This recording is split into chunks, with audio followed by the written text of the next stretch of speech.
আচ্ছা, আজকে বানাতে চলেছি ইলিশ মাছের মাথা দিয়ে মুগটা। মোটামুটি আমি উপকরণগুলো একটু দেখিয়ে দিই। এরকম কুচি করে রাখা পেঁয়াজ, টমেটো, আদা রসুনের পেস্ট, একটু গোটা জিরে, আর শুকনো লঙ্কা, তেজপাতা, লাল লঙ্কার গুঁড়ো গুঁড়ো যেটাতে কালার হয়। আর আগে থেকে হালকা করে ভেজে রাখা মুগ ডাল, আর সেটাকে আবার ভেজে নিয়ে একটু ভিজানো হয়েছে, এটাকে আমি বয়েল করে নেবো। হলুদ গুঁড়ো, জিরে গুঁড়ো ইত্যাদি। মোটামুটি এরকম তেজপাতা। তো আমি প্রসেসিংটা দেখাচ্ছি, তার মধ্যে আমি করতে দিয়ে দিচ্ছি এই মুগ ডালটাকে। আর অবশ্যই ইলিশ মাছের মাথা দিয়ে যখন ইলিশ মাছের মাথাটা লাগছি, তো যতক্ষণ ডালটা সিদ্ধ হবে ততক্ষণ আমি ইলিশ মাছের মাথাটা ভেজে তুলে রাখবো। তারপরে প্রসেসিংটা আমি কন্টিনিউ করছি। আচ্ছা, মাথাটা আমি একটু ভেজে নিচ্ছি, মানে দুটো ইলিশ মাছের মাথা আছে, হাফ হাফ করে রাখা আছে, এটা ভেজে নিচ্ছি। আর মধ্যে ডালটা একটু সেদ্ধ হয়ে গেছে, তো মাথাটা ভাজা হয়ে গেলে আমি তারপরে নামিয়ে দিচ্ছি। আচ্ছা, মাথাটা ভেজে তুলে রাখা হয়েছে। এবার যেই তেলে মাথাটা ভেজেছিলাম ওই তেলেই আমি একটু তেজপাতা, একটু শুকনো লঙ্কা ফোড়ন দেবো, আর একটু জিরে ফোড়ন দেবো, ওটা দিই।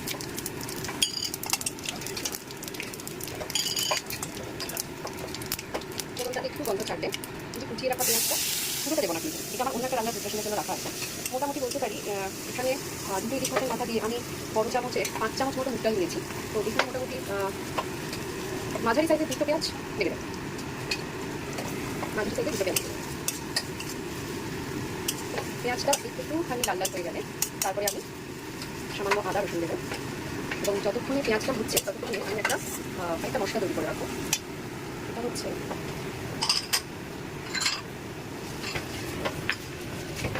এই যেখানে জিরে গুঁড়ো আছে, একটু জিরে গুঁড়ো, মানে আমি তো এখন আন্দাজ মতো দিচ্ছি, এটা একটা ছোটো চামচের 1 চামচ জিরে গুঁড়ো।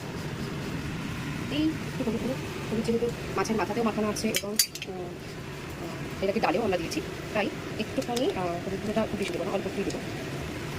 লাল লঙ্কা মোটামুটি, মানে একটু কালারের জন্য। এই জিনিসটাকে আমি একটুখানি জল দিয়ে গুলে রাখবো, একটুখানি মেরে নিচ্ছি, হয়তো ওটা আবার লেগে যাবে। দিদি একটু জল দেবো খাবারের জন্য, ব্যাস।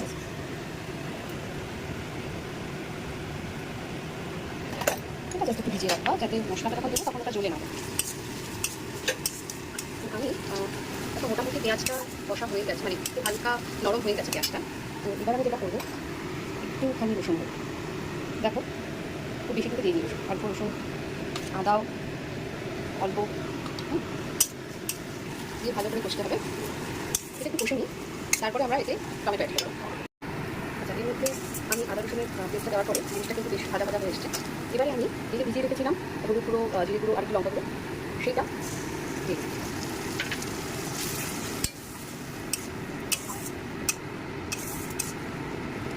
এটাকে কষাবো এবং একই সাথে আমি টমেটোগুলো এখন দিয়ে দেবো। টমেটোগুলো কিন্তু এই ভেজানো মশলাটার আগেও দেওয়া যায়। এটাকে ভালো করে কষিয়ে নিই।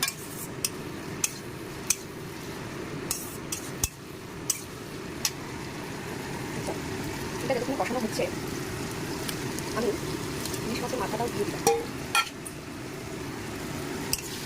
মাথাটা এর সঙ্গে একটুখানি কষিয়ে নেবো।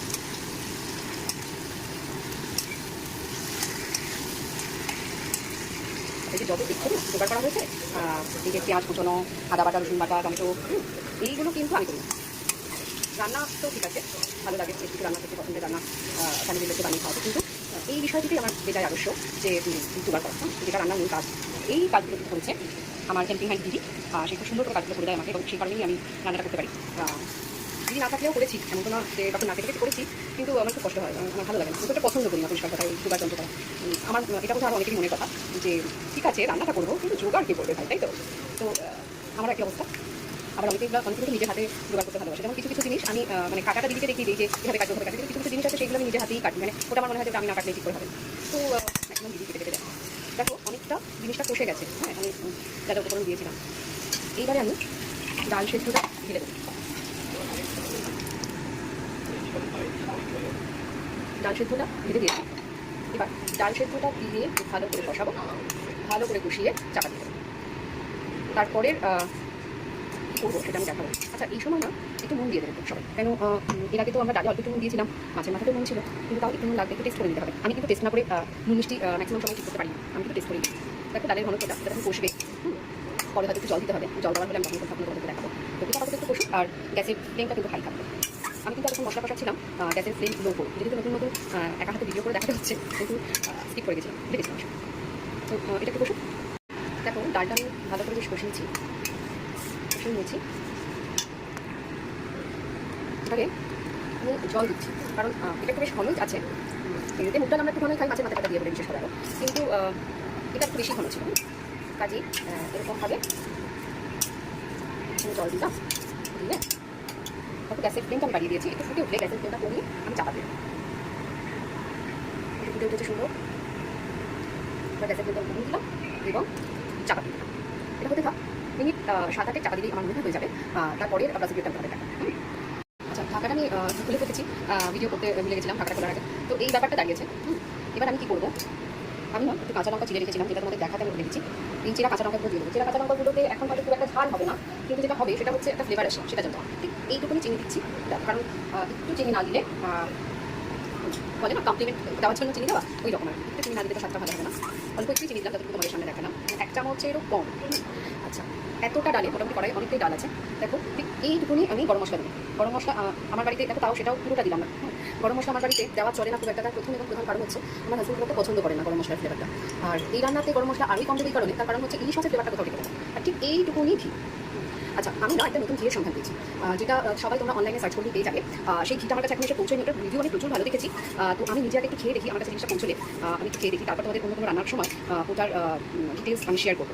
তখন তোমরা খেয়ে দেখো, ওটা খুব ভালো রিভিউ আমি পেয়েছি। অলরেডি সেখান থেকে আমি আমশির আচার নিয়েছি, যেটা আমাদের সবার খুব ভালো লেগেছে। তো ঘিয়ের রিভিউটাও দেবো, কেমন ভাবো। ইলিশ মাছের মাথায় মুদ্রা করতে করতে কিসের কথা হচ্ছে, আমশির আচারের কথা। তো এই হচ্ছে ফাইনাল। তো এরপর আমি গ্যাসটা বন্ধ করে দেবো এবং চাপা দিয়ে দেবো। তাহলে জানো যে স্ট্যান্ডিং পয়েন্টে মোটামুটি 10 মিনিটসের মতো রাখতে হয়। তো সেটার কারণে গ্যাস অফ করে আমি এভাবে রেখে দিচ্ছি। আমি কিন্তু একটুখানি মুখে দিয়ে দেখেছিলাম চিনি দেওয়ার আগে, যে বললাম না ঢাকনাটা খুলে ফেলেছিলাম। তো তখন যা টেস্ট ছিল বেশ ভালোই হয়েছে। আশা করি চিনি, কাঁচা লঙ্কা, একটু ঘি, একটু গরম মশলা এগুলো অ্যাড করার পরে টেস্টটা আরও ভালো হবে। আমি এটাকে যখন পাত্রে রাখবো তখন তোমাদের একবার দেখাবো এবং বলে দেবো যে কেমন হয়েছে টেস্টটা। আর এই রান্নাটা আমার মনে হয় সবাই তোমরা জানো, কিন্তু আমি একটু শেয়ার করলাম। তো সবাই তোমরা কীভাবে করো সেটাও তোমরা আমাকে কমেন্টে জানাতে পারো। যদি তোমরা একটু অন্যভাবে করো, অন্য কিছু অ্যাড করো বা অন্য কিছু না দিয়ে থাকো, সেটাও আমাকে জানাতে পারো কমেন্ট বক্সে। তাহলে আমি তোমাদের কাছে কিছু শিখবো। এই হচ্ছে ফাইনাল লুক। এটা আমি সার্ভ করে ফেলেছি সার্ভিং বলে। আমি কিন্তু টেস্ট করে দেখেছিলাম, যা যা নুন চিনি দিয়েছি একদম পারফেক্ট হয়েছে। তো তোমরা কমেন্টে জানিও তোমাদের কেমন লাগলো।